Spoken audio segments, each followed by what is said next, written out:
Alam nyo ba guys na connected ang Facebook sa email account natin? At isa ito sa reasons kung bakit mabilis mapuno ang storage ng Gmail account natin. At alam nyo ba na pwedeng i-turn off ang mga notifications na ito na natatanggap natin galing mismo kay Facebook para hindi na mag-appear sa email at para maiwasang mapuno ang Gmail account natin. Gawin nyo lang po ito. Click nyo lang yung settings sa upper right, then click notification sa preferences. Scroll nyo lang and then doon sa pinakababa makikita nyo yung email.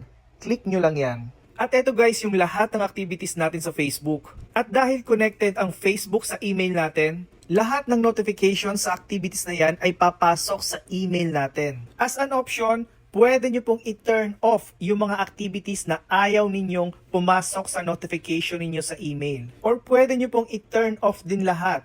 Para na sa ganun,